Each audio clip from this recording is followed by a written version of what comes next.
Hey YouTube, Bravo back with another terrain vid, and this time we're looking at some of my older terrain, some foam terrain, which is from my previous life as a wargamer, playing games like Bolt Action. And this has been sitting in my garage for a couple of years now, gathering dust. And this is only part of it. It's 4 squares of 6. There's meant to be 6 altogether, which make up a 6 foot by 4 foot board. And this is something I did back in, I think it was 2015 or 2016. It was my first foray into terrain making. I'd watched a couple of YouTube tutorials from people like the Terrain Tutor, Terranscapes, and people like that, and thought I'd give it a go myself. So what you're looking at is basically 12mm MDF along the bottom here with extruded foam mounted on top. The extruded foam I bought from Bunnings, a hardware store here in Australia. It's made by a company called Knauf, K-N-A-U-F, and it's insulation foam, but it's extruded and it's extremely good for terrain and quite cheap.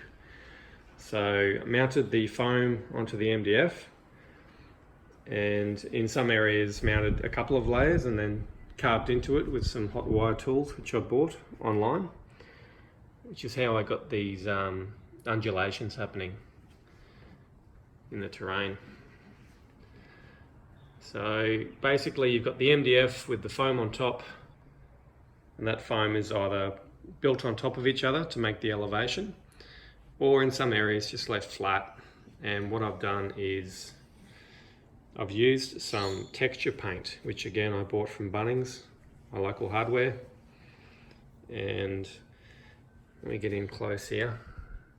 So the texture paint gives you this sort of finish, which is extremely good for dry brushing. So I got it mixed up in a brown color to save a step. So I just paint on the brown texture paint and then dry brush it with a beigey sort of color, and that gives you that sort of rough natural effect.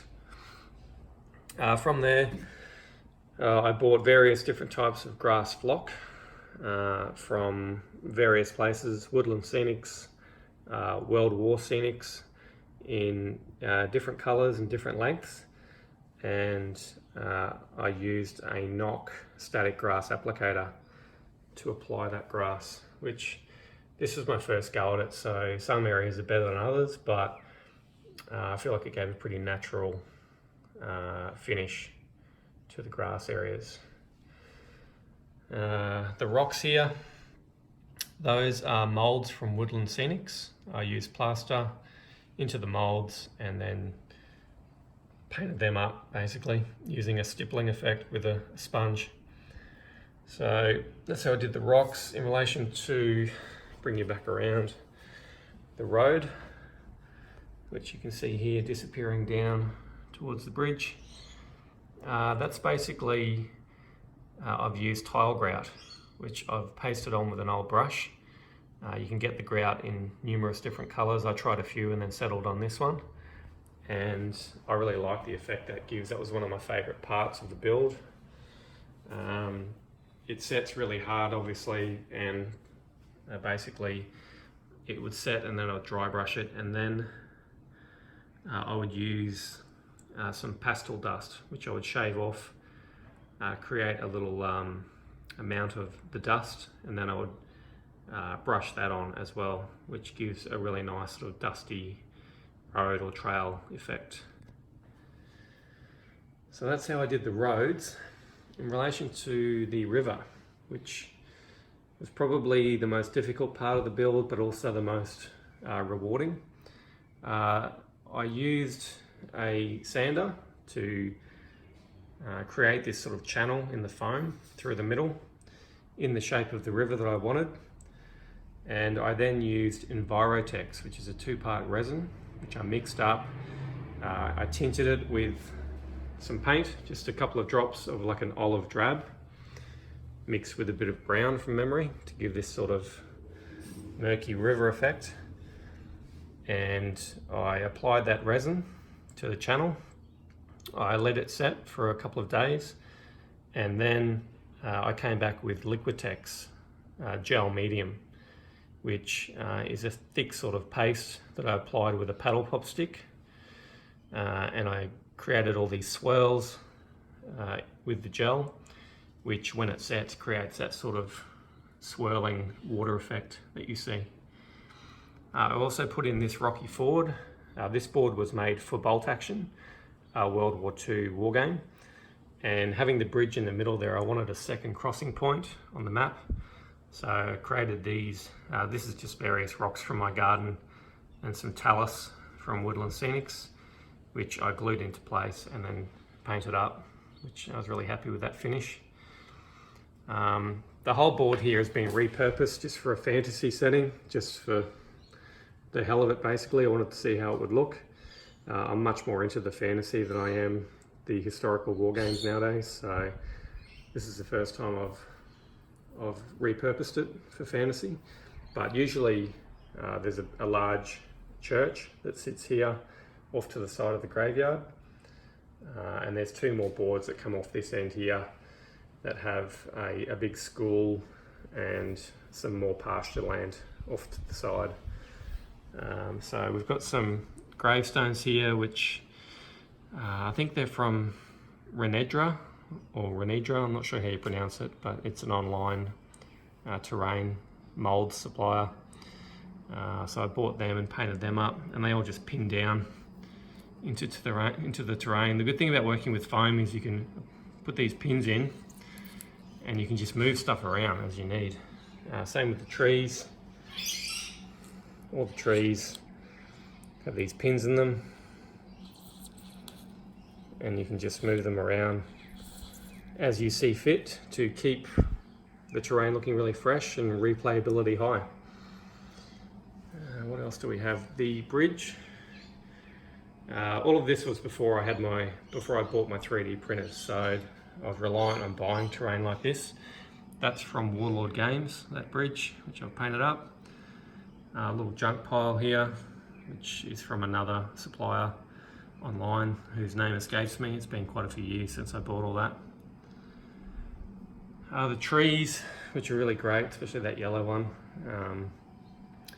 Pretty much all of them are from Scenic Express, which is a hobby website in the US, which a lot of railroad enthusiasts, obviously terrain in the railroad scene is huge.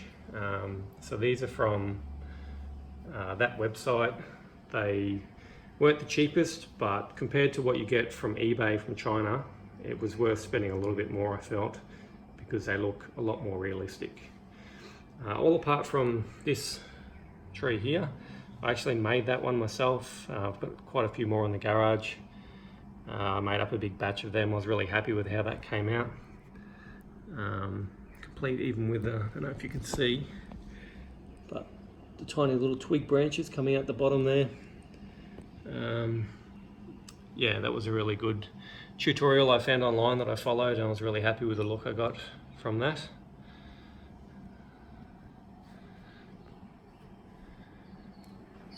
So the 6 boards all fit together.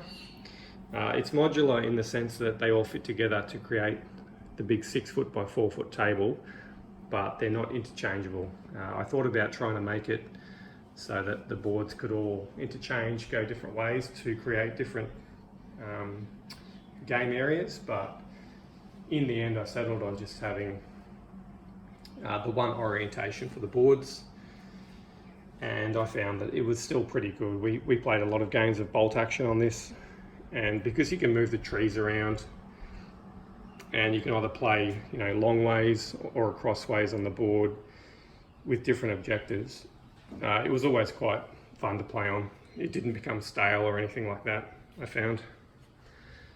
So that's about it. The buildings, Thingiverse, I think that's from the City of Tarak Kickstarter. I think that was the free sample they gave out. That's the blacksmith from Printable Scenery. Evil Sorcerer's Tower from Printable Scenery, the Tribal Tower, which I need to finish painting one of these days, from Printable Scenery, and the Gloomwood Treehouse from Printable Scenery. So that's where all the buildings came from. This little jetty here is scratch built. I just made that from some paddle pop sticks and a bit of balsa dowel, and then put some of those little reed terrain pieces around it. The boat was from, again, some website that I found. Took me a while to find one that I was happy with the scale of, but that's it there. I've got the cows online as well, just because it used to be a World War II village somewhere deep in France, so it seemed fitting to have some cows hanging around. And that's about it. Just a short and sharp video to show you my old terrain, which I'm having a lot of fun getting this out and combining it with my 3D prints. There's another video I put up recently where I created the angry face solo scenario on top of one of these boards, just to give that extra level of detail to the aesthetic, and it's very enjoyable to play on. So I hope you like it. Any questions about the build? I did blog the build on a couple of websites back at the time. I can provide a link to anyone that's interested that wants to see a very detailed step-by-step of how I did it. But thanks for watching, and I'll see you in the next one.